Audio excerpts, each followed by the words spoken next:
Hi, everybody, and welcome to the show. Dave Emmons, The Strange Reality, and I'm Dave Emmons. My guest today is Thomas M. Ferrario, and he's a great guy. Had him on before, and you all liked him. You really, I mean, he's very knowledgeable, and he's a very nice guy, and he does a great interview. He knows what he's doing. He's very detailed. He's got some important news to tell us today.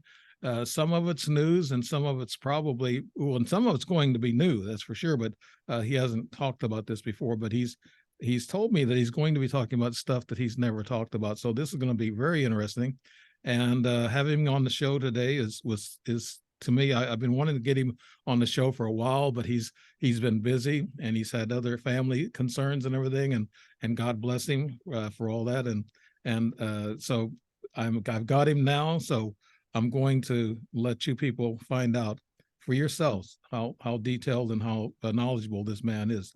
Thomas M. Ferrario has worked as a dive master, machinist, and electrical engineer on projects in the United States, Red China, and Bermuda. He has been an independent UFO researcher since 1969 to 1998, at which point Walt Andrus, founder of MUFON, asked him to become a section director for MUFON. Later, he would go on to be an assistant state director for Missouri MUFON. He then co-founded the MUFON dive team with Debbie Ziegelmeyer, and I know her from across the water here. And Ferrario joined the Ted Phillips, the famous Ted Phillips. He just passed here lately, but a great guy, as his assistant in 2006, and later became part of Ted's SLU team. He assisted Ted Phillips on the Marley Woods project, and that's a great project that they got involved in, and the Tetra Mountain Moonshaft project. We might want to go back over that one, but the Marley Woods, a lot of people, heard about that. They probably want to know more about it. And also he has appeared on Coast to Coast AM with George Norrie, Coast to Coast with George Knapp, was filmed on the original UFO Hunters, and just got done filming, this was a while back, the UFO Witness with Ben Hansen and Melissa Tittle. And his episode just aired that was a few months ago. Like I said, these are other notes, but he's been up to a lot of research. He's a great guy. And Thomas M. Ferrario, you got anything to add to that? What you're doing right now? What research you're doing? No, we're still trying to get something together on Marley Woods, doing a documentary / movie with Adam Johnson. And some other projects. We're still doing the Moonshaft project, trying to get that done. But of course, it hasn't let up over there in Slovakia yet with what's going on, and so in the Ukraine. But so we're still trying to get those forward. But it's a tough process now in the world we live in, getting anything done. I will tell you. Yeah, right. I can see that there's right now. You got wars all over the place going on. Yeah, demonstrations. We're not doing so well as a planet, as a world, and I know the extraterrestrials are out there watching us. We know that too, because we see so many of them. There's so many of them in the skies anymore, and of course I've seen 6 myself, and I've written several books. But I'm interested in what you have to say about disclosure. Let's go there first, I guess, Thomas, and talk about that, and then we'll go into that false flag stuff. Yeah. I'm going to cover a different angle, a little bit on the false flag that I've spoke so much about in the past. And I'm going to bring up some facts tonight that I'm prepared to do. I wasn't in the past. And quite frankly, I'm going to speak about what's going on behind the scenes in the world right now. And, there were far better people to do this work than me, I will say. But unfortunately, most of them I worked with, I always looked up for them to take the reins and do this work. But it seems like right now I'm about the last one left of the group I worked with. So it kind of fell on my shoulders. So, yeah. But, I worked with theologians in the past that I've known that knew some of the secrets of the Vatican and what would transpire one day and fool the world. And I also worked with a great gentleman, the state director of Mutual UFO Network in Missouri, Bruce Witteman. And Bruce Witteman and I worked with a government operative for a while that wanted to start the disclosure project, I'll tell you. And with some of the media and the MUFON he set forth on that project, and it was really kind of a long, tedious project working with him at first till we gained each other's respect and trust. But he chose Bruce because he was the first state director of MUFON, and the Mutual UFO Network was started in Missouri, you know. And but after that, our contact, his name that we knew him by and went by was Red. And we went, actually, at one point, we went to Las Vegas to meet with Red, and he had set up a meeting, and we were actually supposed to go on to Area 51 for the first disclosure. He chose media people to be there and MUFON. And of course, a little thing happened along the way while we were there called 911, and that was in 2001. Mm-hmm. And it was called off.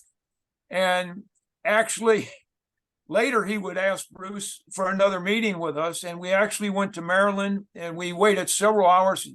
He set this meeting up, and it was actually in Quantico at the FBI Academy. And here was Bruce and I sitting there, you know, waiting several hours, and it broke our heart. Red came out and said, "Well, guys, the meeting's off," as they so often did, you know. I don't have to tell you about those kind of meetings.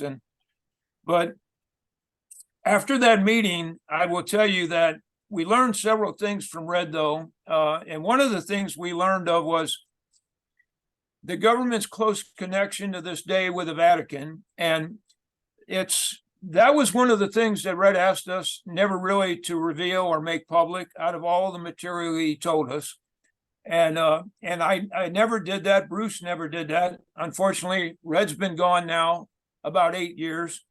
And I feel with the current events in the world, I'm going to bring out a lot of that. And but, you know, from all the people I've worked with, there's one common strand of information I pulled out of all this that I always filed in my gray basket. And that was that at some point, there was going to be a world event that would bring mankind down to its lowest, most primitive level.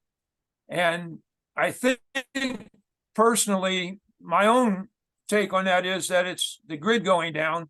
I think of that every evening because that's a game changer. That, you know, everything's over at that point. And I truly believe that that's the event that's going to bring them forward. And of course, as people I've known have called that, you know, they go by to serve man. And let me tell you, that's not their true motivation or their intention. And for lack of the better world, Thomas, for a platform and social media, you know, community standards, we have to say that these are conspiracies, but they're not conspiracies. What we're talking about here is entertainment value and educational value. We're not, right. You know, we're going to talk about entertainment value and educational value on what you're about to say and what you're telling us now. A lot of people hear about all this stuff, but they don't have, you know, the details. You have the details, but we're still going to consider it for the platform's, you know, case, community standards. We're going to consider it entertainment value for people to hear, but I want you to listen good, though. Real good. Okay, Thomas, I'm sorry to interfere there.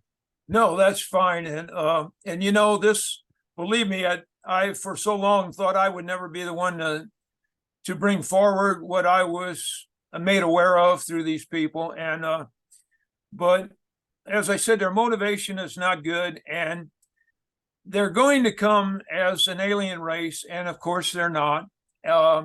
They are interdimensional beings, and I would just tell you at this point, from what I've learned, lack of a better word, some people would, you know, put them in the classification in their belief system as fallen angels or dimensional beings.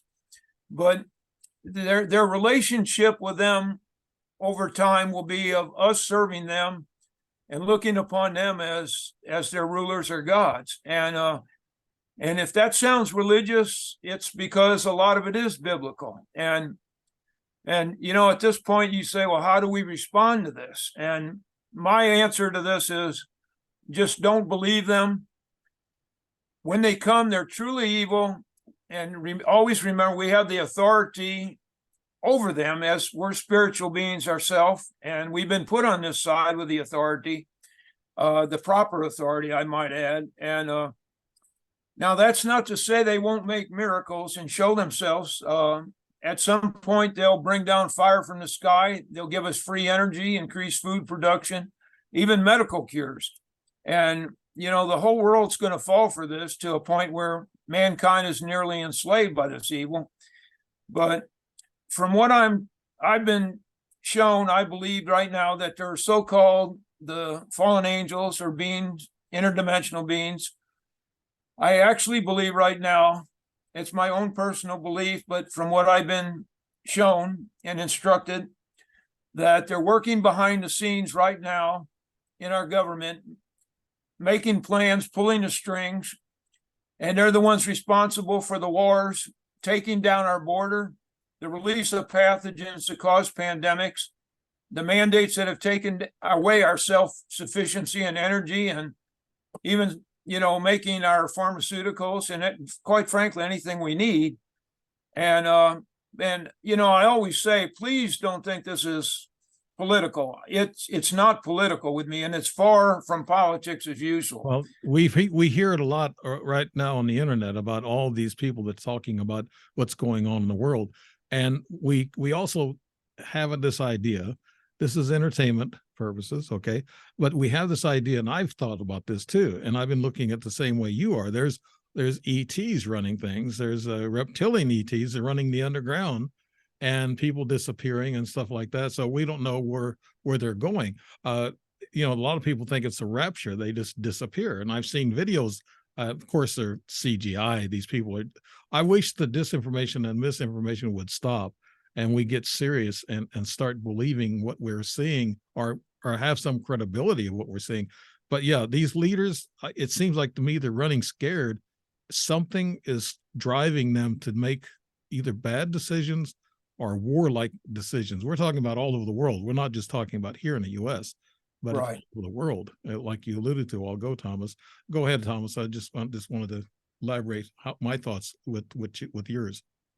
Yeah, you're exactly right. And I like to tell people, we've come to the point where you're going to have to make a decision, judging from world events, that which side you stand on is for good or for evil, and just putting your head in the sand isn't going to cut it. It's not going to change it or make it any better for you or your family. And I always tell people, always remember, you have the authority over this, but if you call upon it, and if you, in doing that, you give it the authority, and I just, I call this to serve mankind. And I will tell you, like I mentioned about how we had meetings with the government and we were put off. Let me tell you, Rod Serling went through that phase, as I know you're aware of, and he actually was making with Burgess Meredith a great film, and I urge everybody to watch it. Called It Has Begun. And he was supposed to get government material they promised him, and at the last minute they backed out, like they did with us. And but he kind of stuck his finger in the government's eye. If you remember the old Twilight Zone episode where he called to serve man, he virtually, that was his way of getting even with them. And he told a story that they couldn't control, that an alien race comes to Earth, they offer super technologies to mankind, and they want to serve mankind. And then one point, the scientist is going to go back with them to their planet, and his assistant comes running out, and the big book that they taunted around, they gave, and she said, well, it's not to serve man, it's a cookbook. Yeah, I saw that. So yeah, I'm not, alluding to the fact that's this in any way, shape, or form, but I will tell you that the motivation is that way. And we went through the same process that, like Rod Serling and so many others that were promised material, and they pull back. And that's why people ask me about disclosure, with all the Navy footage and everything. And they said, disclosure is going to happen. And I said, no, it's not the way you think it is. Mm-hmm.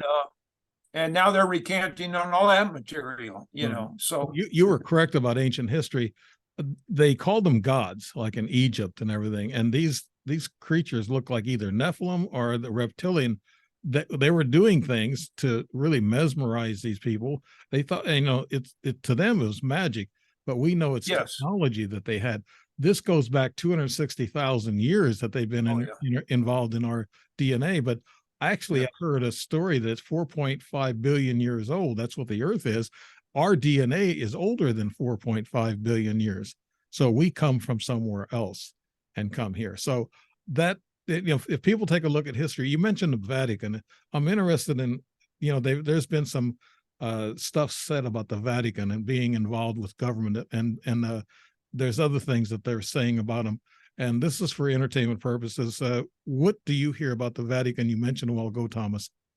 Well, I will tell you, I was so fortunate in my childhood. I became a friend of a Franciscan priest, and I used to give his name, and his family's asked me now. He's passed away for probably 28 years now, but they asked me not to use his name anymore, and I respect that. Mm-hmm. But he actually came from a wealthy family, and he was fluent in actually Koine Greek, ancient Hebrew, Aramaic, and I think 2 other languages. And he studied, they sent him to Rome to be he was a seminary student.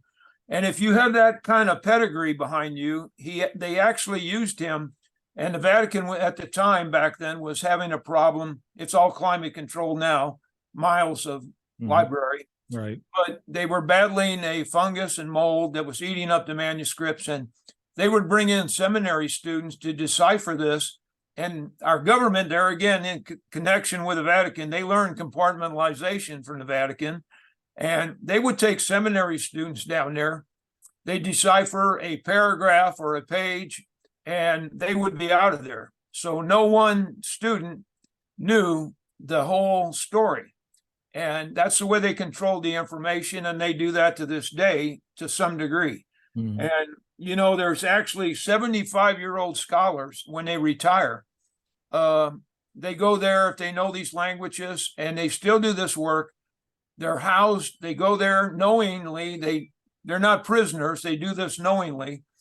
They sign on, and they house them there for virtually the rest of their lives. They don't leave the dormitory, and they decipher this work, and it's an ongoing process. And I think the last I've heard, there's like 175 people that do this there. So you can imagine what secrets and what they handle and what's going on down there. Right. They had a science director there at the Vatican, and he actually come out and said, this has been several years ago. He actually said there's life out there. There's other life forms out there. Yes. And he said the Pope and our religion will accept them with open arms. So yes, he was telling on things a little bit. What do you think a lot of the things that they're hiding? Are they hiding historical facts? Are they hiding anything about Jesus? Are they hiding ATs, Thomas? I truly believe that they're hiding a lot of the first Earth age, which goes into what we dealt with, the technologies that were here and as so many are come to believe now that the pyramids and all that technology, like the Egyptians didn't build it, they remodeled it. It was there far long before them, and it came from the first Earth age. And a lot of the sciences, technologies are lost now, but that is a lot of what they're hiding, that knowledge. And quite frankly, I used to follow a gentleman, and I know Father Malachi Martin, that used to be on the Art Bell show. Yeah, I've heard of that name. Yeah, it's familiar. He was assistant. I'm sorry, I'm adjusting my studio a little bit. He was assistant. I'm sorry, Thomas. Go ahead. No, he was assistant actually to 3 popes, and he did know the third secret of Fatima, and he never would divulge it. He kept his honor, and he wouldn't do that. He would just tell people what it wasn't. And whenever the church came out and said what it was, he would just say, no, that's not it. But from the people that I've known in the Vatican that have worked there, I truly believe the third secret deals with the false flag scenario that they know at some point they're going to claim as aliens and they're not. Some people call it demonic, and I truly believe in my belief now. From what I've dealt with personally, I believe a lot of it is. But the third secret, I really believe, is the false flag scenario where they'll return, and some people call them fallen angels, and it goes in even to the Nephilim, the remnants of the Nephilim that'll come forward that I believe we're dealing with a lot of, and that goes in even to the cryptids we dealt with in Marley Woods and people that research Bigfoot. And you know yourself, so often the Bigfoot people, they used to dismiss when they take hair samples. At first, there'd come back human DNA on it, Right. and they dismiss it as contaminated. Mm-hmm. But now they actually believe that this has human DNA in it, which totally, I believe, proves that this is a remnant of the Nephilim, because there is human DNA in those creatures, and they are interdimensional. So that's I've listened to a lot of shows about Nephilim. I've actually wrote an angel book, Angels and Supernatural Entities, and that's my third book, but released this year. But I got into the Nephilim also, and the angels and fallen angels. Now we talk about also, there's something else thrown in there, Project Bluebeam. Is this going to be a holographic thing at first from our military for educational purposes only, Thomas? I believe it's going to incorporate our technologies, the interdimensional technologies. It's going to be the full spectrum used on us. And I actually believe it's not going to rule out, we're going to have structured craft landing at one point, interdimensional craft. And so it's, you know, people, they're going to come with all the best intentions and, you know, save mankind. And let me tell you, their motivation is not what it appears. So, yeah, Rod Sterling, way back in the day, early 60s, when he got started, he was beyond his time. Where do you think he got his knowledge? And like Spielberg, how does Spielberg get his technical knowledge about aliens and stuff, Thomas? I truly believe there was a tight-lipped group there at that time, and Werner von Braun was actually part of this, and several other people, and even Walt Disney, as crazy as that sounds, right, was involved in this. And I had the great opportunity to spend time with Dr. Carol Rosen, von Braun's assistant. Bruce Whitteman brought her to St. Louis to speak, and I spent time with her and spoke to her about von Braun and his beliefs, which fall greatly in line with me now. At the time, I was not on board with all this. I will tell you, I was like Ted Phillips. I was a nut and bolt man. I did not want to go in this realm. Yeah.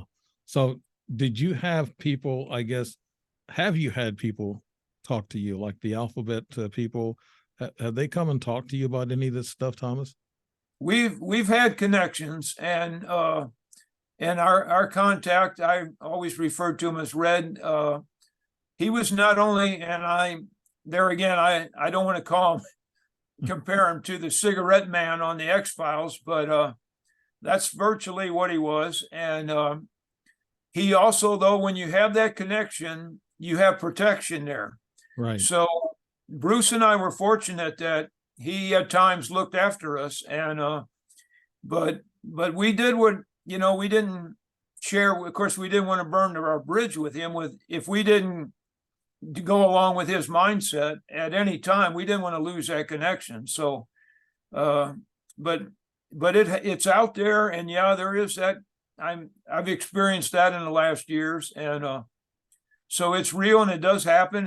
And you know, even your connection with groups like the Illuminati, and I know you've had experiences with that, and I have. Yes, and it's very real. So, well, most of them are fakes, but there are some real ones. oh yeah, they don't contact you in the ways that you think they'll contact.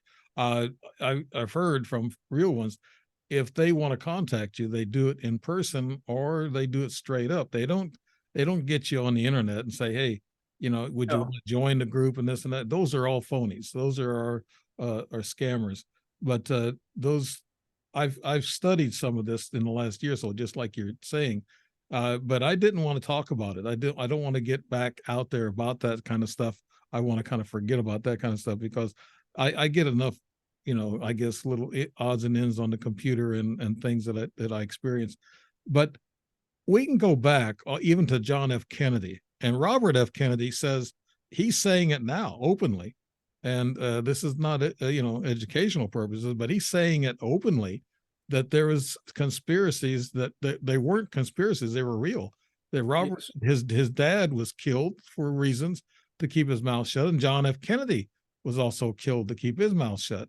So I think UFOs were involved in that, plus the Vietnam War. Is that right, Thomas? Oh yeah, and I know a great man that wrote a book on. There was even a connection that you probably know with Marilyn Monroe there, and yeah, and so it's not conspiracy. It's not nutcases sitting around writing books that don't know what they're talking about. It's the absolute opposite of that. And but it happens, and it's very real. And unfortunately, we're coming to a point now in world events that I think that a lot of people that turn away from this kind of subject matter are quite frankly going to have their nose rubbed in it. So is this what the Bible calls when we had this Project Bluebeam and this false flag? Could this be read in from the Bible as the rapture? They think people are going to disappear, and you've had these videos of people disappearing, but these guys are techies. They know how to CGI. I don't know how. When I put a picture out there, that's exactly what I see. I went through this in the last couple of days with some people that are trolling me about the video I have. That video is real. I don't lie. I'm not a techie person. I don't even know how to produce my own show. Like you see here, the background, that's my production. So I'm not a big techie guy. So believe me, when you see a picture from me, it's what I got. That's exactly what I got. But no, you go back to the rapture.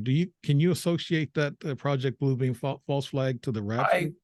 I really believe, that's going to be portrayed with that technology. And I'll go back to, I met actually he was a member, a person in my family that's passed away now again, but he was in Special Forces. And I will tell you that back, in Desert Storm, I believe there was a lot of victories won with holographics and technologies they were experimenting at that time out in the desert with these people, that at times they wondered why these people come out were running up to the troops, our troops in mass numbers, giving themselves up. And a lot of it was due to the effect of a lot of the holographics and technologies that in mind, the ops that were used on them at night. And these people had no way of knowing about that technology, but they played head games on them with their own religion out there in the desert. And a lot of that's known, and that'll come out one day. Right. I think a lot of people who are naysayers or trollers, they should do their homework and study this stuff, right, Thomas? I mean, find out what they feel. Everybody's entitled to their opinion, but actually, when you have an opinion, try to research it. I do, and I know you're a top-notch researcher, and I look into these things. When things happen to me, I look into them and I think about them and I write them down, and then I try to find out if it happens again, this type of thing. But with the conspiracies that are going on now, it's just like in Israel and Gaza. They're playing games now with the media, and the media is buying into it, and it's causing a lot of problems. I don't know about that hospital. In my opinion, I don't think Israelis would target a hospital. That's probably not their game plan. They haven't done that kind of stuff in the past. But I'm not saying that they. I'm not saying I've got my sources, and today I was told that it did not even hit the hospital; it hit the parking lot. Right. And so, and the number 500 individuals fatalities is far. It's not true, But there again, I talk to people in the general public, and I swear there's people out there that don't even know that Israel was attacked now. So there's a lot of people that are talking that there wasn't a massacre of 1,200 people.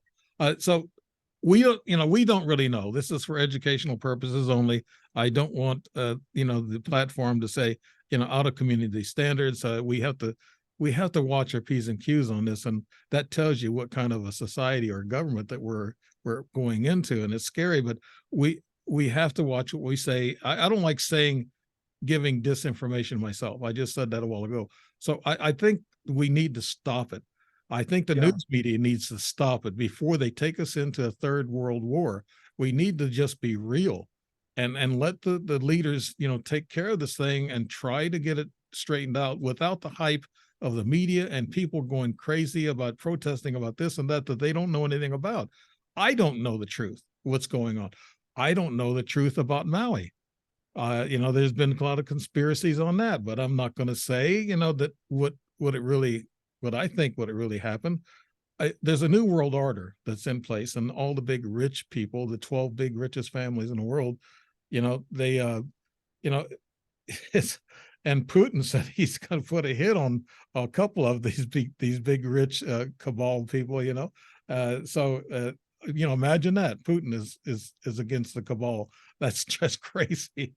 But Thomas, I guess what I'm doing is we're both trying to set the stage for this false flag and for people to listen up and to look around and be enlightened.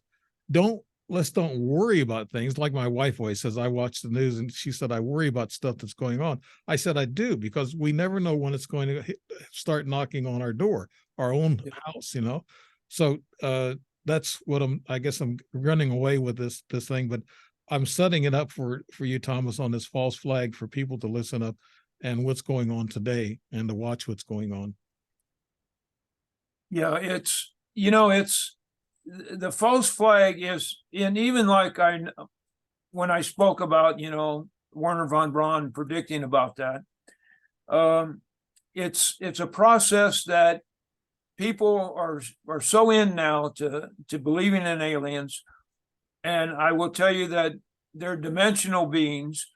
And, another one of my mentors was Jacques Vallée. And he also, he often told us that it's a spiritual, and now this isn't widely known, I know, but he believes it's not an alien invasion. It's a spiritual system that's used on people to control people. Mm-hmm. And they have the ability to create distortions of reality. Right. So when you have that ability, just as Bluebeam or holographical technologies, it's, how do you differentiate between that? And you just have to have the knowledge in your mind and question everything that occurs and know whatever happens, you have the authority over it, unless you give that away. We have our own spirituality, and that never dies, and our bodies die, but our soul goes on. And I know that for a fact. So people who think that we don't go somewhere else after death, we do. Interdimensional beings, Thomas, could you explain to the audience what those are? Yeah, it's beings that come across the interdimensional boundaries that, and as in the cryptid realm, we believe that the Bigfoot and that type of cryptid, some of them have the ability just to cross over. They don't need machinery, or they have that ability, like the remnants of the Nephilim.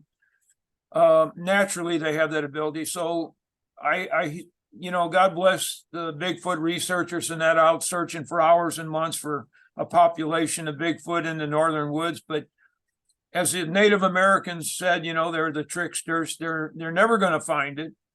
Like out in Marley, we had the Bigfoot sightings. We dealt with the white polar bear / sloth animal, 450 pounds. Now, we knew there wasn't a living, breeding population of these things out there, of course. So we never were going to find one unless it wanted to be seen. So when they cross the boundary, they're here. And when they're not, they're not. So you're dealing with something and an intelligence that's always one step ahead of you. And we proved that out with UFO Witness with Ben Hansen out there. And we feel like one of their capabilities in our dimensional boundary, they use, we felt like microwave energy was the culprit that damaged people and animals. Mhm. It has that ability, and like the Havana effect, you know, but it's used on people on both sides. I mean, we have that technology. Unfortunately, we have people in our alphabet, like you said, using that also. Right. And I think I've experienced that, like I was telling you earlier, Yeah. off air, but uh, uh that's also educational entertainment purposes. But that's what happened to me a couple of times. So TI, that's a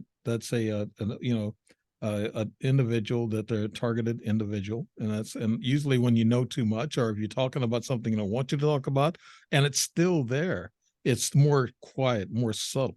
Remember back in the 60s, you remember this, 60s and 70s, they would watch you real close and then come to your door and tell you Yeah. to cease and desist. Is that right, Thomas?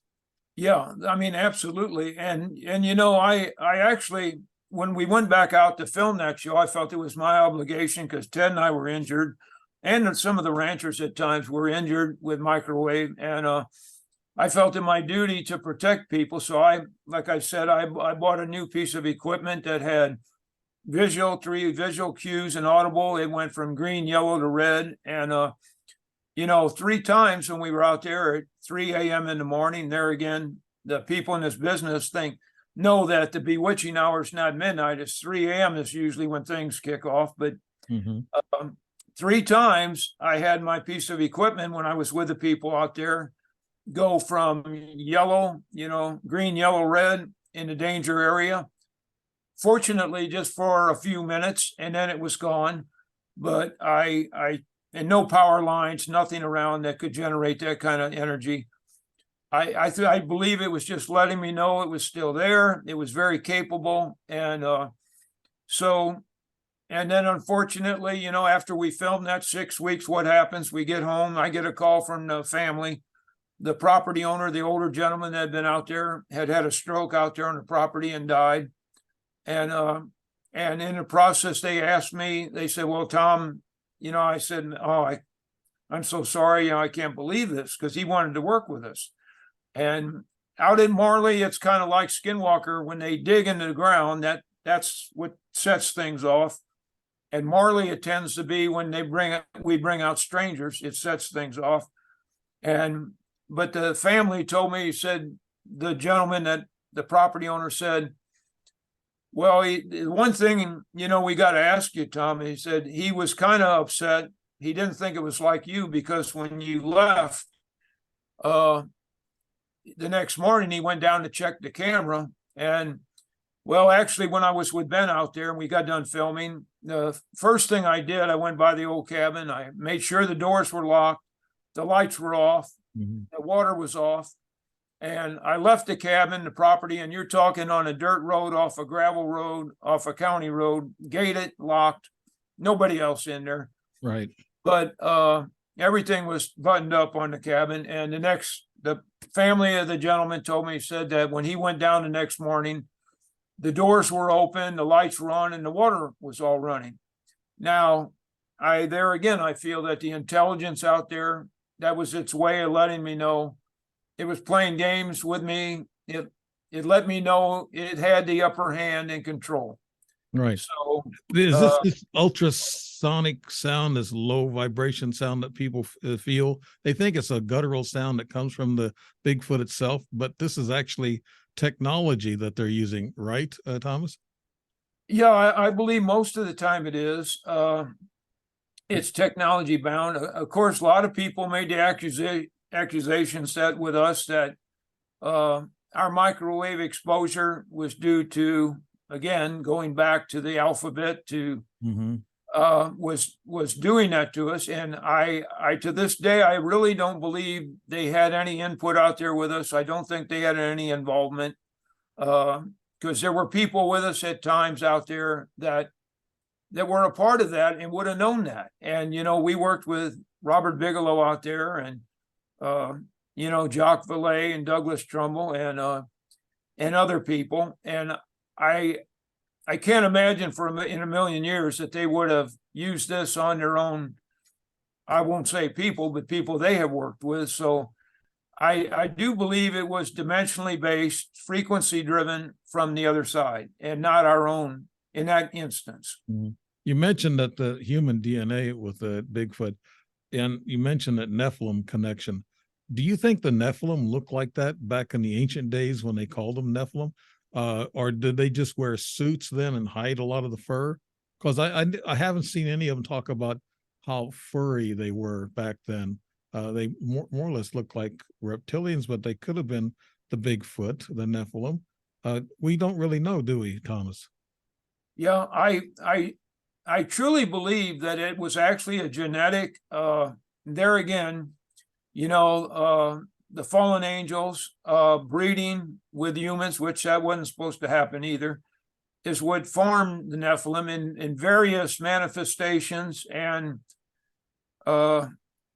defects in the DNA that came out, but there are some reports and accounts of huge, of course, the giants, and that has been found. And I will tell you again, there for entertainment purposes, I will tell you that there have been large skeletal forms, several found in this country and other countries. But that material is always bought up and withheld from the general public by various governments. So I have Fritz Zimmerman. He's going to come back on the show. He's written a new book about the giants and the skeletons here in the U.S. and other foreign countries. Very interesting, and it's a very interesting conversation. But yeah, there were giants here. There were things that they're hiding from us, and they I guess back in the late 1800s, around the turn of the century, they found giants out in Iowa, Idaho, somewhere like that, and they said that got men in black clothing come and picked them up and threw them on wagons and took them away and took them to the Smithsonian, in which the Smithsonian, they said, have them, but they won't show them. Why are they hiding that from us, Thomas? Why is all this secrecy? I just believe it's if you knowledge is power, and let me tell you, these agencies, they don't want to relinquish any bit of power. And the contact, going back to what we learned from our contact, which we called Red, he explained it to us in this manner, that 50% of the old regime wants to acknowledge this and start, bringing this forward to people and letting this knowledge out. But the other 50% doesn't want to relinquish any bit of this power. And unfortunately, they're the ones that signs the paychecks and makes the decisions. And that's just the way it is. And now I would have had hope by now that would have changed. But I think now we're into a different arena. We're into the time when things are going to go down, and we live in that time now.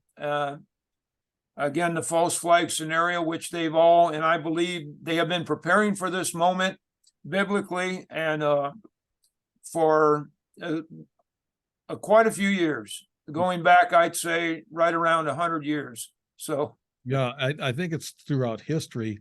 There's been people who've been in charge all along. The elites, the cabal, the mega rich people who own the banks and everything.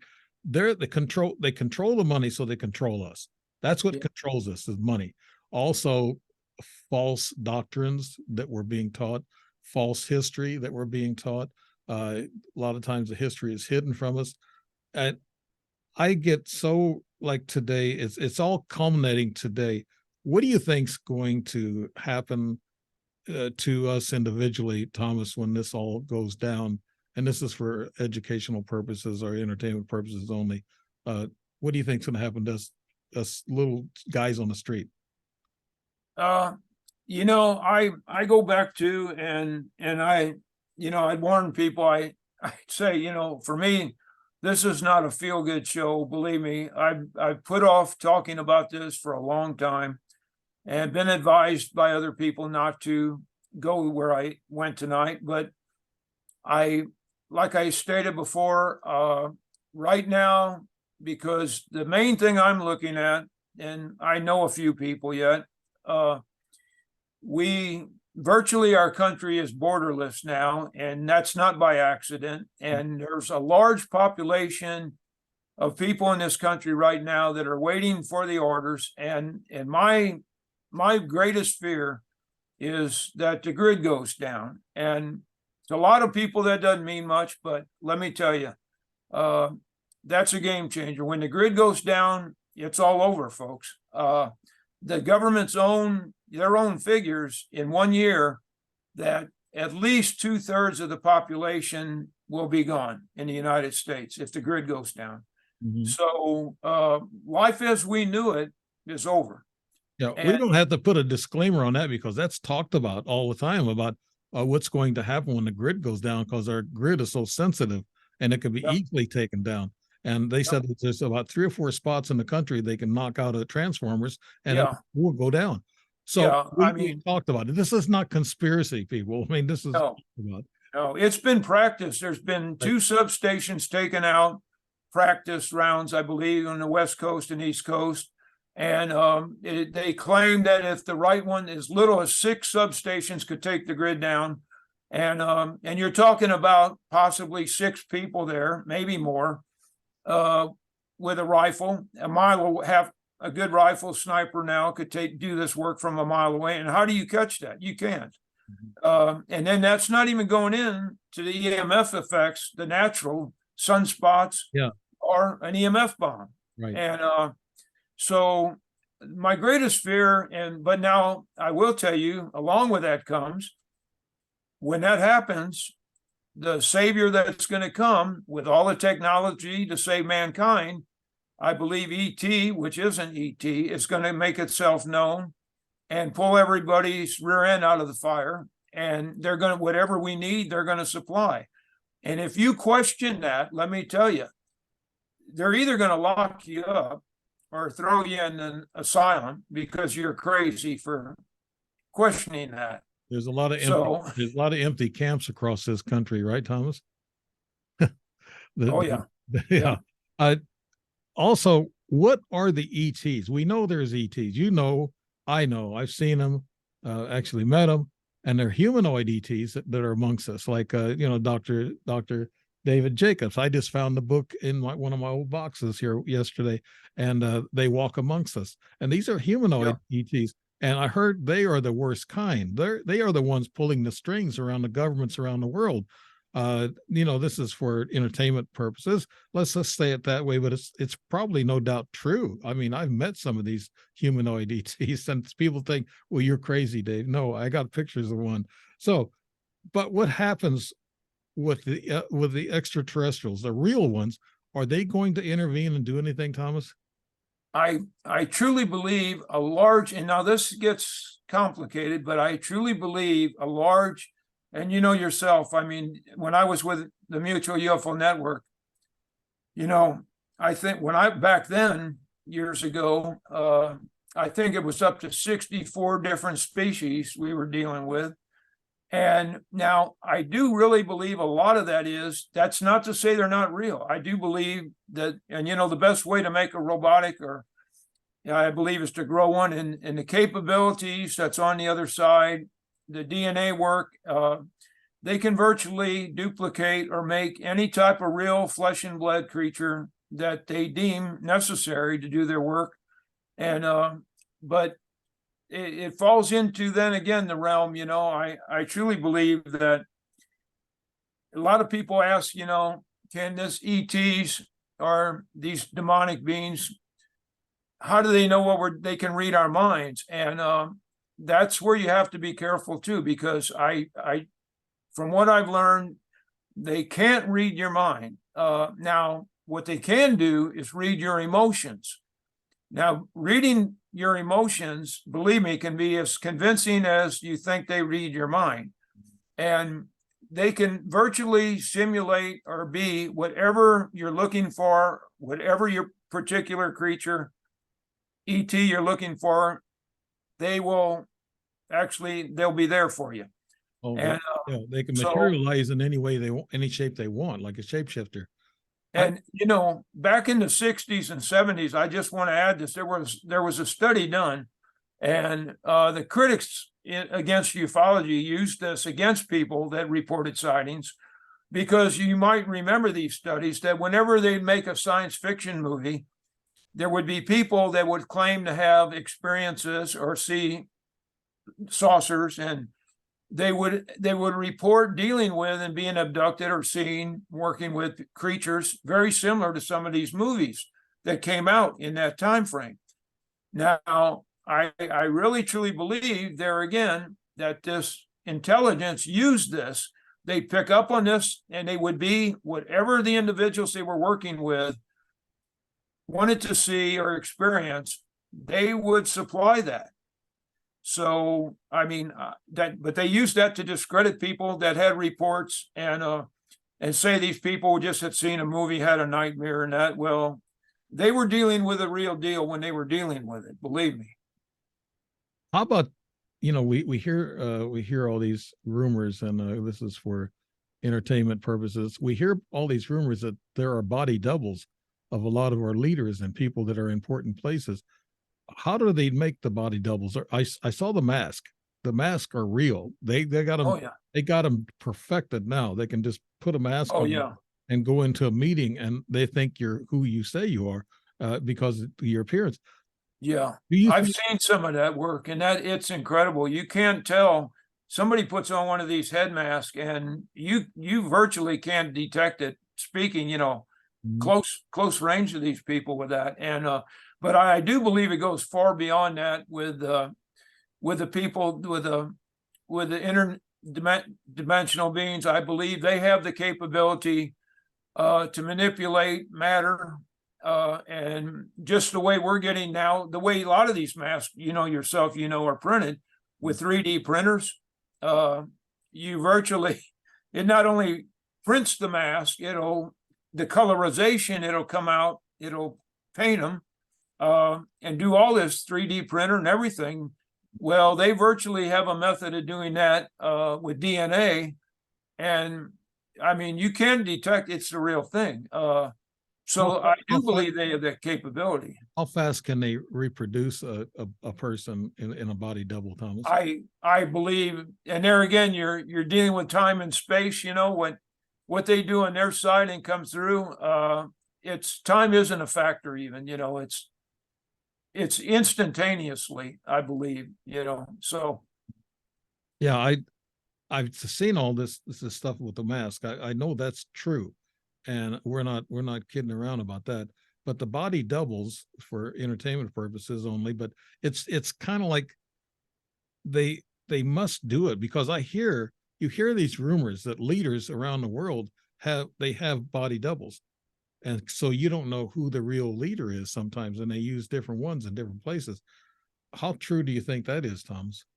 I don't think it happens as often as what's believed, but I do think there are cases where it does happen, but not near as prevalent as what people believe or say. But I do believe it does happen, and that gets into so many realms when you get into that territory, But it's all about again, the spirit of confusion, people's judgment now.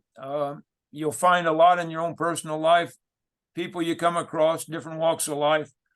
It's good not to put your trust or faith in people as much as we used to, and that gets into another whole ballpark. Yeah, but we're divided. I mean, this country is divided.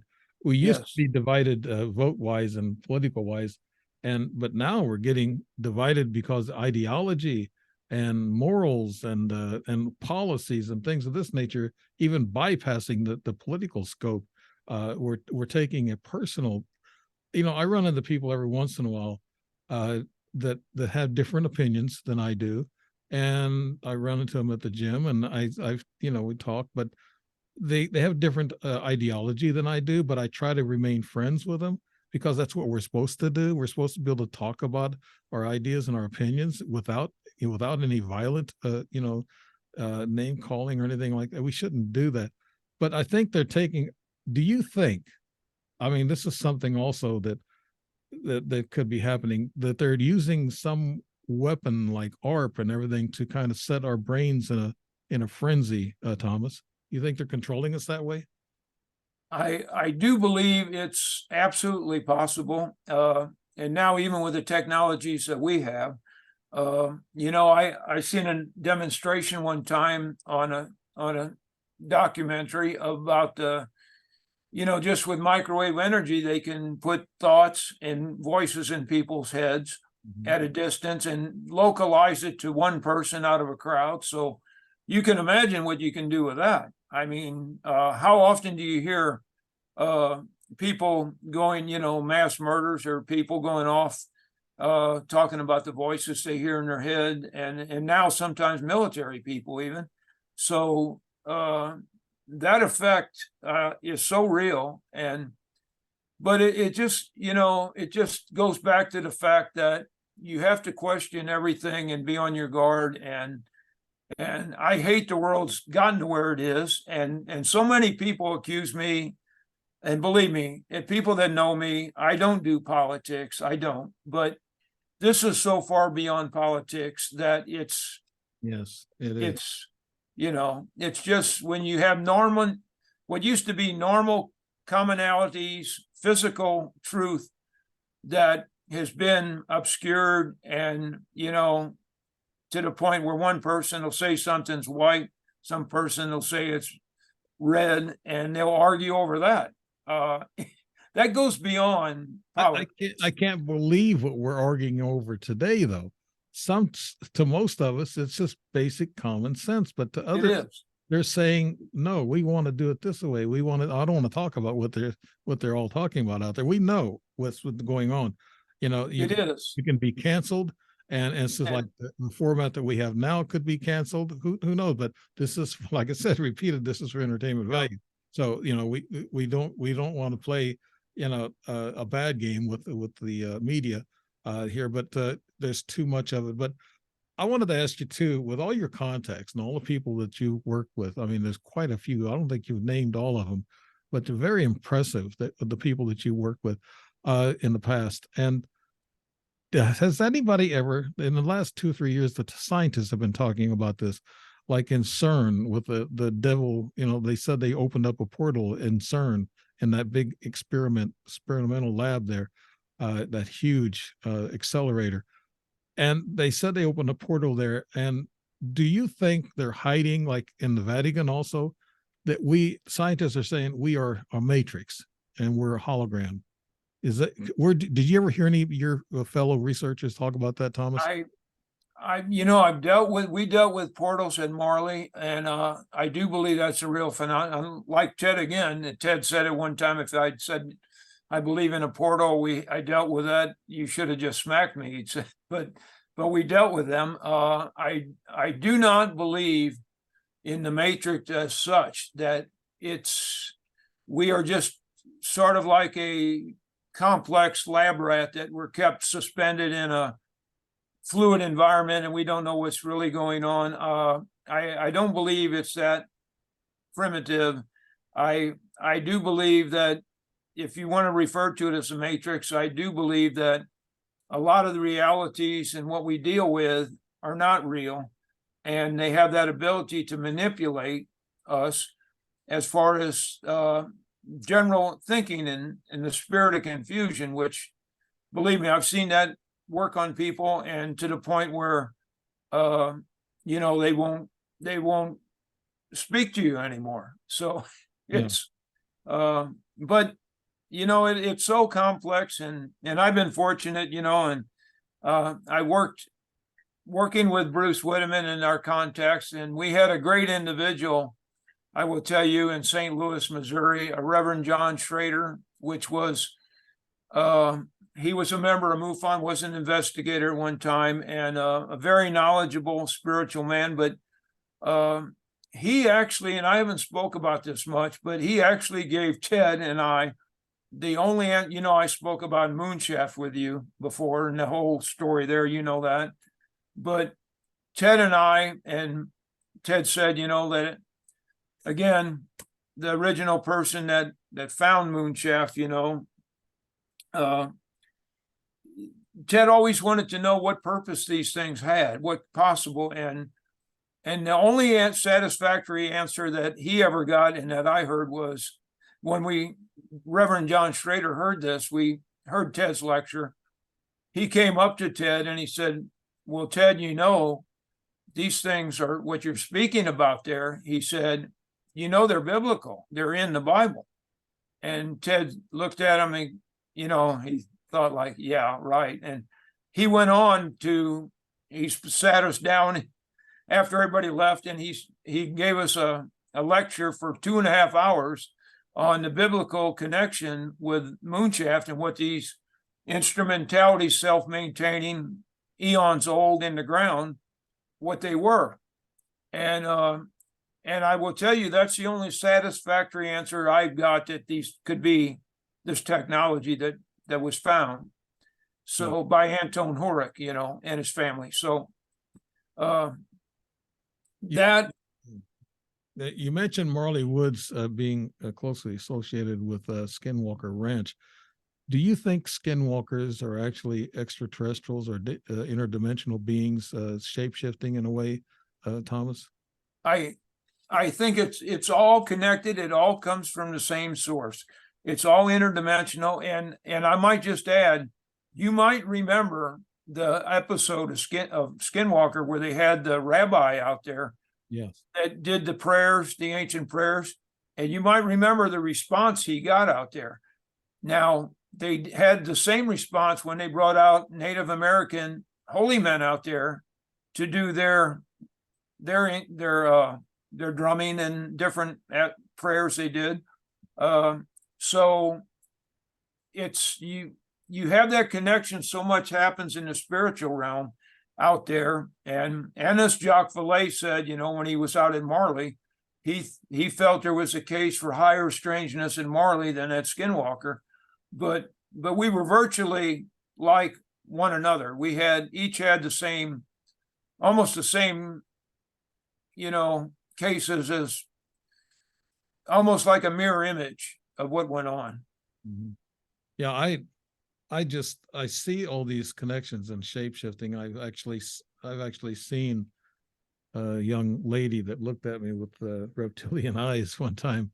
And of course she was gorgeous. And if they're going to shapeshift, they're going to shift into gorgeous men and women, the younger, so they can mix a little bit better. So that's something I found. Also, I found out the body doubles, that they can make a holographic, like in the Sweden and Switzerland and those places, in Norway, they call them actually doppelgangers, but they're also another name for it, Vordog. Vordoj, well, pronouncing it right, but that's just an exact duplicate of you. And they said if you ever run into your double, that this is an old folklore, if you run into your double, that you would die. So we were talking about body doubles a while ago, but they're using body doubles in a different way to, I guess, confuse us on who's who and what's what, and this type of thing. I believe that the government is slowly dripping this disclosure for the same reason you're talking, to build a build up to the false flag. Is that what you're thinking, Thomas? Yeah, basically. And it's like I always tell people, though, I will tell you that from our dealings we've been there so many times over the years. So many times there was going to be disclosure, or things were put out there for consumption that you take one step forward and usually two back. And when you put your faith in anybody, and we've learned the hard way, no matter who they represent in the alphabet, and you hear things and you're guaranteed things, and then at some point usually they pull back, and if they can't attack your data, or then they go after the person. Mm-hmm. And but I've seen that happen more than once, and and I myself had seen the Navy come out, and and now they're saying a lot of the footage that they showed, well, it's high-tech drones. They decided, in one case they said it was actually a commercial plane, and And then when they came out and said they actually had materials not of this earth, they found, now they took back that statement. And but believe me, they're not drones of this earth anyway. The capabilities, far exceed what we have. They're craft that have a plasma envelope that if you have that technology and you're in that craft, in that envelope, the G-forces don't apply to you. Our physics don't apply to you. So that's why they have the capabilities they do. And then people always say, well, if we do have this material in these craft, why don't we make a fleet of these? And some people have made claims, which isn't true, that, why don't we build a fleet of these saucers and use them? Well, from what I'm told, there's 3 elements in it, and one in particular that's far exceeds our best superconductor under cryogenics by hundreds of times, and the weight of this object exceeds lead by 200-300 times. And the kicker is we don't have that element on this side of the dimensional boundary. So yeah, if we don't have it here, you can't make any more than what we got. Right. So speaking about disinformation, Louis Alessandro and this Defense Secretary Mellon and Dr. Greer, I think, is working in and out of some of that stuff. I heard that Louis Alessandro is playing both sides of the coin. Do you know these people very well, Thomas? Are they giving us misinformation? I don't know them personally. I can only judge by what I've seen in the past. And I'll just say that there again, at times you get good information and I believe it's credible. And then at other times, I believe it could be it comes across as disinformation to me, just judging from my experience. So, and I'm not saying anybody or anything got to these people at all. I don't know. But at times it just, I would just question it. No, I wouldn't know. I'm just saying, I'm not saying that they are, but I've heard people talk about, I know some people who in the ufologist area actually will play both sides of the coin. And the MIC in which Reagan, when he was leaving office, no, Eisenhower, when he left from office, he said the one thing you have to be concerned about is the military industrial complex. There's a lot of black operations involved there and that type of thing. And they could have control. And you made mention about 50% of the people want to disclose, the other 50% don't. They're battling, heads in Pentagon about this. And so the ones who don't want to disclose are winning, it looks like. And also, what about the extraterrestrials involved? I heard that they didn't want to be disclosed because they don't think we're ready for it. Did you hear that, Thomas? Yeah, I have. And there again, my take on that warning, the industrial military complex, I think that was his kind of coded, because I know he didn't want to go completely flat out on that, but I do believe that was his coded way of saying that the technologies that are out there, the industrial complex, that they were capable of portraying and doing anything for their advantage, and their, everything is fair in war. Whatever means they have, they'll use. And but I do believe that was his way of coding that about the false flag scenario that was to come one day and be portrayed on everybody and used. Right. Now, I heard also, this is something I heard, that the military knows all about Bigfoot or the Nephilim. There was a story in, I think it was 2002 or something like that, where our soldiers got into, they killed a giant Nephilim. He was 13 feet tall. And that story, there's a guy that does a lot of documentaries. I can't think of his name right now, but I know him. I've had him on my show here several years ago. A real nice guy, knowledgeable guy. And he wrote that story about, he interviewed 2 Rangers, Army Rangers, and they were telling him that they killed, this was in Afghanistan, and they killed this real tall giant that killed actually their first squad that went out there, 12 people, I guess. And then they went out to recon this squad, and they found, equipment and everything laying around this cave. And there was a big cave entrance, and this thing come out and attacked them, and they shot it, and they killed it. And then a helicopter come in with a webbing and picked it up and took him away. They said it stunk, and they said he was huge. He must have weighed 1,200, 1,400 pounds, and he was about 13, 14 feet tall, very strong, and moved very fast, is what they said. And I believe had red hair too. Yeah, red hair. Yeah. Yeah. So is that the Nephilim we're talking about, Thomas? Yeah. Yeah, it is. And it there again, it's all connected. And I believe, for whatever reason, I believe this stuff comes across the dimensional boundaries, and it's there, and it's now in more remote areas. I do believe it stays longer. It may inhabit those areas for a while. But I do believe that even there, it's very rare that you'll come upon something like that and get the upper hand. But it does happen, and I've seen that report, and yeah, it's incredible. I don't know for sure if it's real or not. This is for entertainment, but I don't know if that story's for real. There's a lot of people who said, I wish I had him. I actually got him in my book. I mentioned his name. I had to give him credit for the story about this. But I just think that I think a lot of people are hiding things. We talk about the Vatican. There's tunnels and there's storerooms under the Vatican. It's very deep. They have storage of almost everything. They think they have artifacts of Jesus and all this other stuff. And in my book, I have some biblical verses that I actually put in the book to back up what I was saying. They said that Jesus was actually a shapeshifter, and he could change, and that's how they didn't really identify him, and he can actually disappear at times. Well, if he was born by angels, and then angels we can probably consider extraterrestrial also, that he could be a hybrid, and he probably had these abilities, and he actually turned bright white.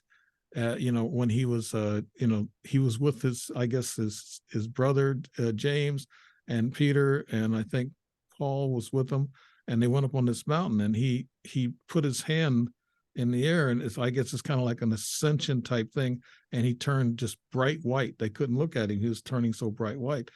So he was a light, a bright being. A lot of people say, "Well, you don't believe in Jesus." Yes, I do. I believe he's a light being. And a light being are very spiritual, and they're the best beings in the universe. He was the perfect interdimensional being, and we're, quite frankly, we're interdimensional beings. Right now, we don't have the capability at will to get out of the shell we're in, but we are spiritual beings, and getting back to the Vatican, the library down there, and what's found. I've got it from pretty good source that, the Library of Alexandria that was supposed to be burned, that most of that material, that knowledge was captured and brought, and is actually in the Vatican's libraries. That's why there's mile after mile, I've been told 50 some odd, I've been told 65 miles of book shelving that's down there and artifacts. So, but it's all climate controlled now, most of it, and believe me, you can't. It makes Fort Knox look like a child's piggy bank to get in there. And that's why all the leaders of the world kiss the ring, as they call it. They kneel and they kiss the ring. The Pope is actually one of the most powerful people in the world, actually, in a way, not only over the Catholic religion, but he's also powerful in the sense that the leaders look up to him as being a powerful person. And I heard that the King and Queen of England are also very powerful people that are involved in that little circle of the elites, of the high and mighty, I guess you could call. And so that's a true fact. It's not, I don't want to disclaim that as this entertainment. That's actually kind of a known fact that these people are very looked up to, and leaders of the world do. Oh yeah, most people don't have an idea, a clue of the power that remains in the Vatican and what's there. And And there again, you know, like I'll go into that, they still work with our government closely. And they actually in the beginning taught our government how to keep secrets through compartmentalization. And so there is an element yet that works with them. And behind the scenes right now, I will tell you, like I said, that I truly believe that there are spiritual beings, interdimensional beings working. They're the controlling hand that's bringing a lot of what we're going through now happen. And believe me, I don't, there again, politics, I don't believe either side has the capability or quite frankly, the intelligence to pull off what's happening right now and portrayed. It's an intelligence, not of this earth, that's pulling the strings, believe me. Well, what about, I just thought of this. How about lobbyists? Lobbyists have a lot of pull in Washington, D.C.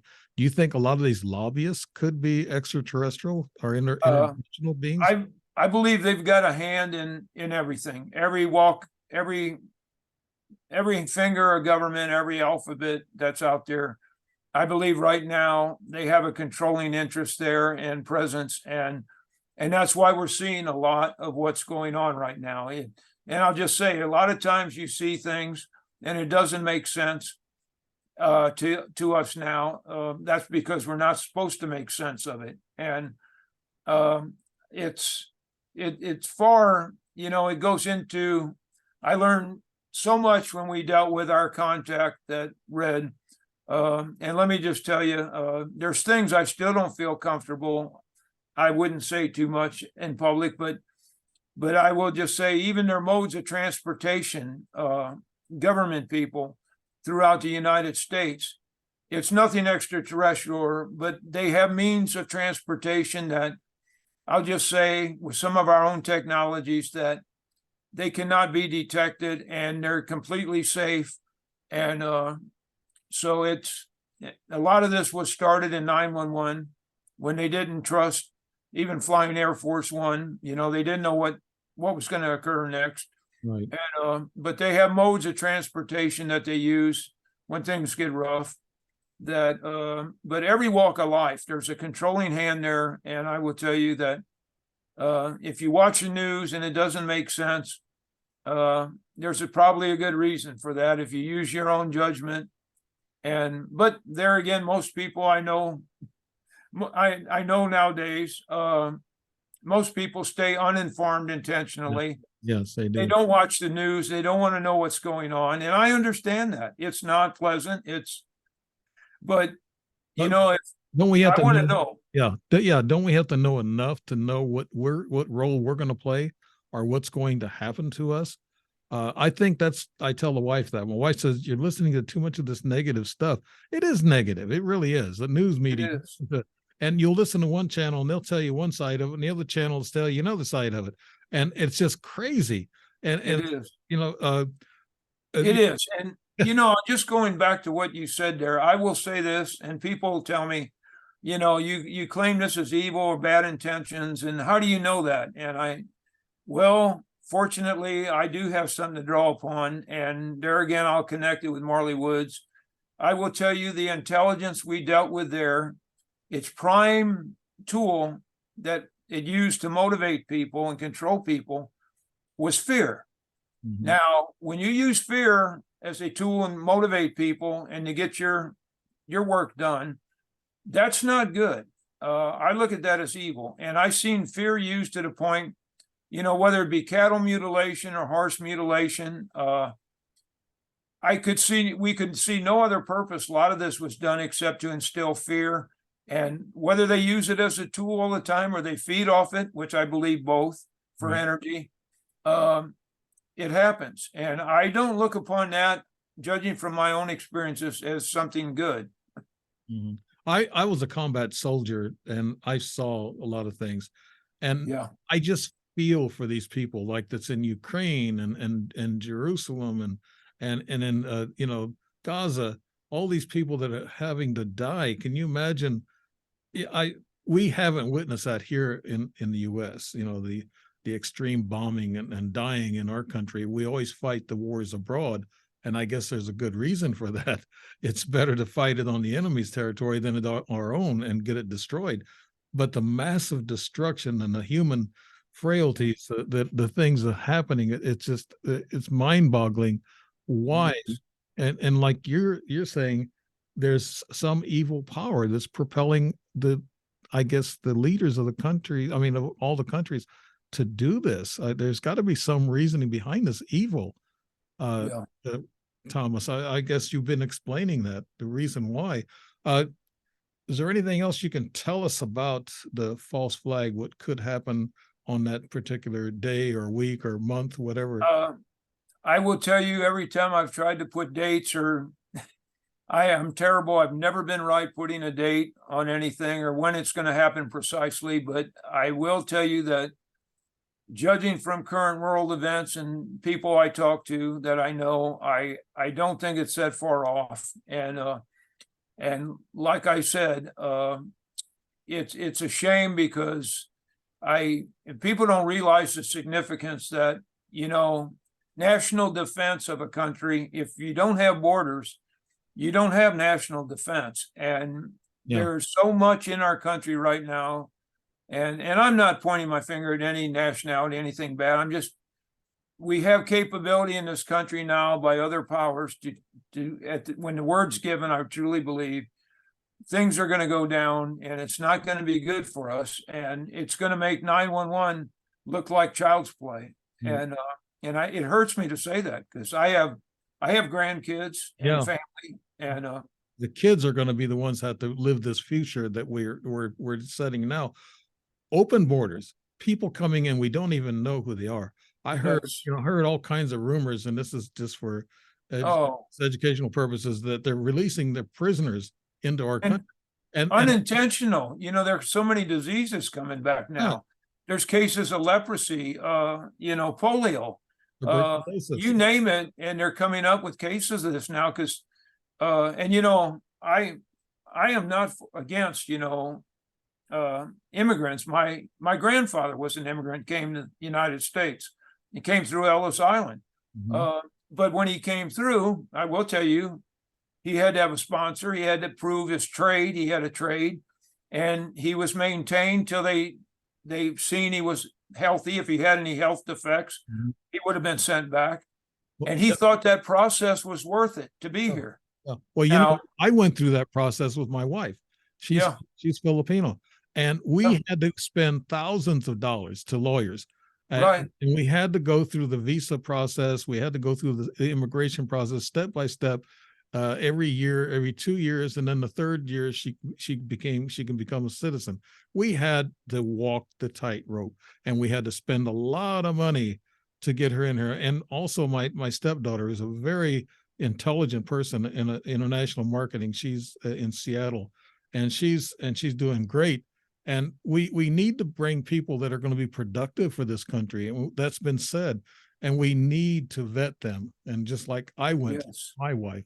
And you have to. And so now these people are coming through.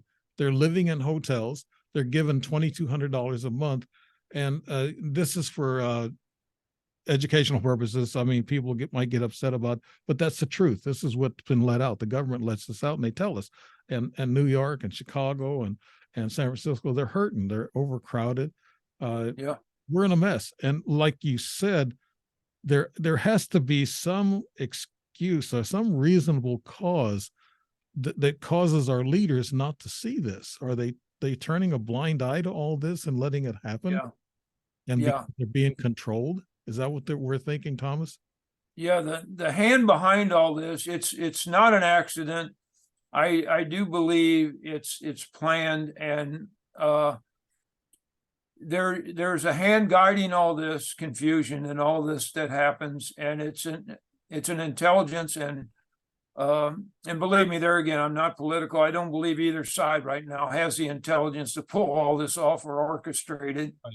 I believe it's an intelligence not from this side, but it's what's going to bring, and just, we were energy self-sufficient, we lost that. Just every walk of life, we've had has been taken down, and all the barriers, all the, so, and now we're being hit with wars at the same time. So, it's, I had a Dr. Dedrick. He was on the other night on my show, and we talked about, the family situation here in this country and how it's devolved, downhill, morals and all this other stuff. And we're turning against each other, in which I've never seen before this bad.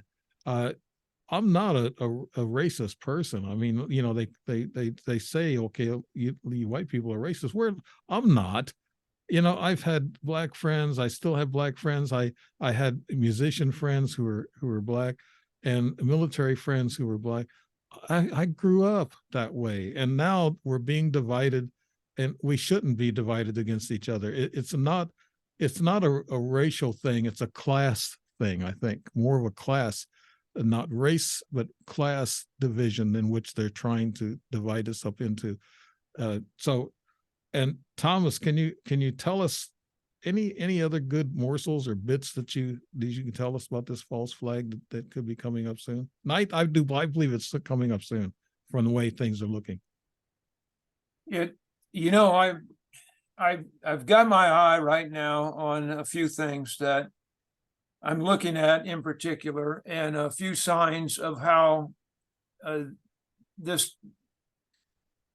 it depends if what's happening now turns into a three-front war, and over there, and the Ukraine, and there again, I've personally, and Ben Hansen and I have suffered because we were going to get over to Moonshaft in Slovakia.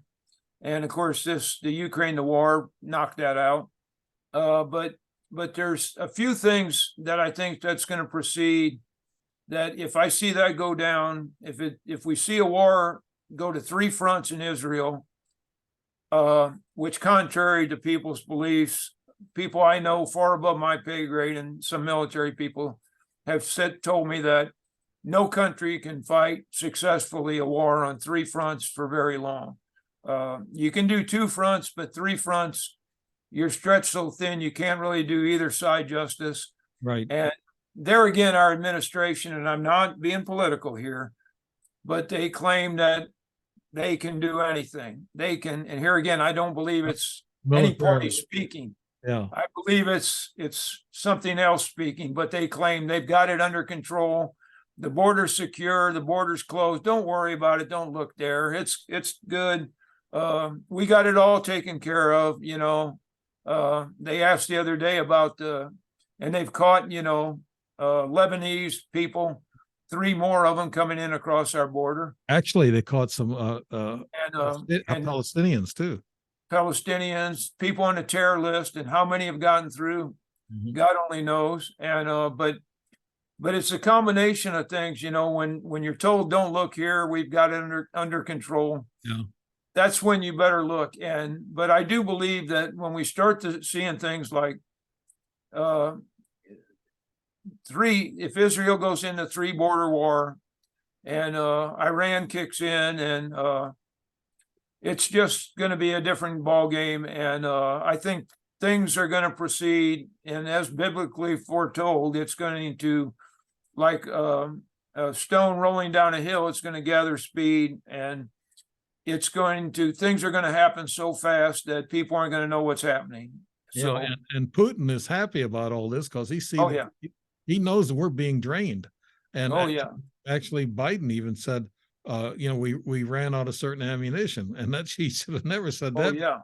But that's the truth. That's out there on the news. But Putin is having a blast. The guy that Putin was talking about taking out was Klaus, the guy that's the big rich guy in Europe, and he controls a lot of strings on banks and stuff.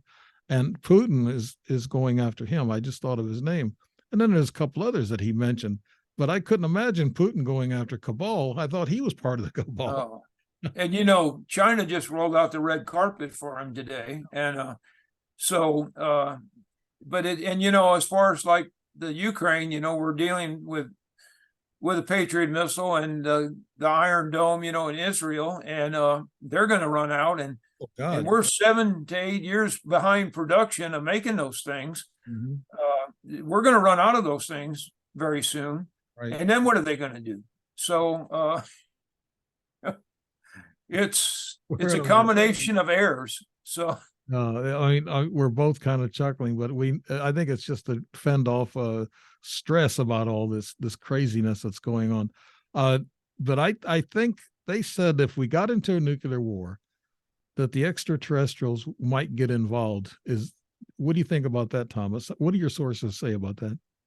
I really believe that the way they're going to get involved is when mankind can't help itself anymore, and we get to the point, I don't look for them to interject themselves in any battle or any one side. I truly look for them to be the savior that's going to be there when all that's done and over, and we can't help ourselves. That's when they're going to make their move and come in to serve man. And and just like I say, their motivation is not what it seems. Right. In my sci-fi book that I'm finishing up, I went off on sci-fi. It's a little different for me. The first 3 books were actually, nonfiction, but I wrote about an alien and also a human getting together in a relationship, forming a bond and fighting the evil here on Earth. Sci-fi's had to have, a monster. They have to have ETs. They have to have all this excitement and stuff. So that's what I'm writing about. But it's my first time trying that. But it's the same thing, that they're coming here to help us. But the Galactic Federation doesn't want a race to be directly involved with us humans' evolution, in which they have been, of course, 60,000 years ago, DNA manipulation, and still to this day they do. But I heard it's a government that actually knows about this, so they're permitting it for exchanges for technology. Is that what you also hear, Thomas? Yeah, and there again, I do believe, and this goes back to a connection that I had, but I do believe that what's known as the prime directive, that to not interfere or intercede in anything dealing with mankind, I do believe that is ordained by, and it's not going to sound good, but I do believe that was given by the good entities, that interdimensional beings, but that's why what's coming through, is not supposed to do. That's the bulk of the problems we have on Earth is due to us not following what's known as the prime directive and other sources that interfere with that. So I do believe at some point, though, that's going to be set right. There's some proof to the ETs being involved in our nuclear program, because they've been over almost all of our nuclear bases. They've been spying on them, checking them out. They're taking readings, how many weapons we have. That's what they're doing. They're taking a reading of these things. And they're also going all across the world and finding out where all these nuclear weapons are at. Maybe they're setting up targets because they don't want us to destroy the planet. They don't mind if we're crazy enough to destroy each other, but don't destroy the planet. I think that's what they're thinking. I'll tell you and I'll make this very brief, but I'm also a ham radio operator. I haven't done it for a couple of years now, but years ago I was involved in it pretty heavy, and the Mutual UFO Network had on Saturday mornings they had a ham net that people in the Mutual UFO would broadcast at a certain time on that certain frequency and talk to each other. And I used to more monitor than I would get involved, speak, because my license at that time wasn't that strong for that kind of power. Right. But I did come upon, and I've recanted this story to people that probably knew the truth, and they told me that they had heard this and they verified that this was a possibility. But one Saturday morning, I heard 2 ham, and if you know ham radio operators, they are absolutely sticklers for the truth, and they don't elaborate. They tell facts the way it is. But I heard 2 individuals talking one Saturday morning. One was in California, and I forget where the other one was located, but one happened to be at one point Gene Roddenberry's neighbor. of course, Yeah. the Yeah. origin of Star Trek, and Okay. and virtually they told me they were going back and forth, and he told the story where yeah, he said, I knew Gene Roddenberry, and Gene told me one day, he said, there was this crazy woman in the neighborhood that claimed to be an abductee. And on weekends, he used to take a notepad. Everybody else thought she was crazy. And he'd go down and with a notepad and talk to this woman, spend hours with her every weekend. And she told him about the Galactic Federation and all these different civilizations, spacefaring civilizations. And virtually in the process, they said that he virtually got the idea, and a lot of even some of the characters from this old lady that claimed to be an abductee that he took notes from on weekends, that he'd go, let's talk to this woman nobody else would believe or talk to. So now that puts a whole different spin on the possibilities of Star Trek having an origin of maybe not so, Well, sci-fi.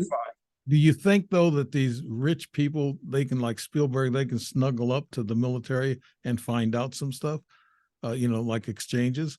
I want to bring a point here. I've been hearing a buzz about 5 minutes till 5. I heard it and it's kind of alarming. I turned the little fan off. I still hear it. Do you hear any buzzing on your side? Just crazy thing.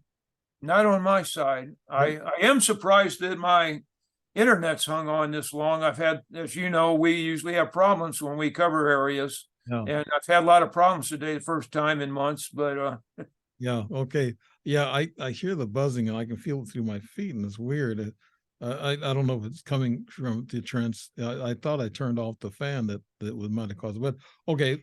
To go beyond that, let's, in closing, is there some advice or something that that people can do and what they ought to look forward to in the future, Thomas? Yeah, the advice I have is that always question everything you experience and what you're told, and go to more than one source for everything, at least more than one source. And the other thing I always tell people is know this, that you were placed on this side of the dimensional boundary. You are a spiritual being. You were given the authority to be here. What comes across and works on you does not have the authority.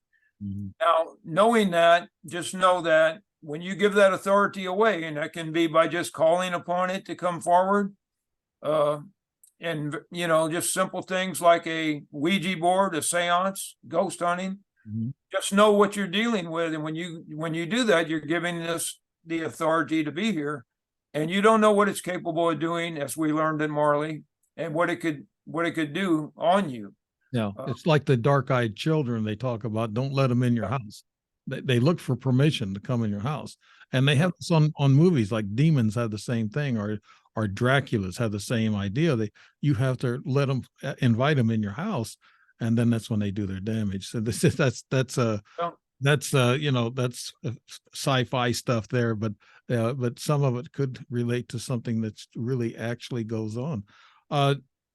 Thomas, tell us a little bit how the people can find out more about your studies at Marley Woods and other places. I would just advise them right now, my Facebook page and the Marley Woods page, and just quite frankly, I've got several little movies that you can go to my YouTube channel, just Google my name on YouTube there, or put my name in and you can get my channel, and there's a lot of movies there for free, actual film footage of what we experienced in Marley, the history of Ted Phillips, the early years, the history of Marley Woods, things I've been involved in all my life. And I just, it's free. Just go there and pick and choose what you want to see and believe what you want. Right. So. And yeah, this, kind of, like I said, if you see something, try to make sense of it. There's a lot of synchronicities that go on. Like I saw a white dove, and I had to go roll over him real slow because he wouldn't get out of the way. That told me there's something, a connection between us and the dimensional or the angelic phase and our spirit that has a connection there. And there's a lot of people talk about synchronicities and that thing, and they see ghosts. Now, ghosts can't really be explained too much. You ask a question like, what's the difference between a poltergeist, a ghost, an extraterrestrial, or a dimensional being? what is the difference? They're all coming from the same, and an angel, they're all coming from another dimension, and they come here temporarily and then they leave. Is that right, Thomas? Yeah. Yeah, it all comes from the same source. And believe me, when I started in ufology, I was like Ted Phillips. I wanted to deal with structured craft, compaction test. And if I got a report of a Bigfoot or paranormal, I wouldn't even work that case. I'd throw it out, which I regret now, what I may have said to a few people. But I learned over the years, such as what Ted did and so many others that I've known, that it all comes from the same. It's dimensionally based, frequency driven, and it all comes from the same source. Right. All right. I guess that's going to end our show. What a quite fascinating show. And you're always fascinating, Thomas. Thomas Ferrario, look him up on YouTube, on Facebook, and Marley Woods, famous for investigating that, similar to Skinwalker Ranch. You've been listening to the Dave Emmons Show, Strange Reality. And good night to everybody, and good night to you, Thomas Ferrario. Thank you so much for doing the show. I looked forward to it, and it's been a great show. I enjoyed it. Thank you. Bye-bye.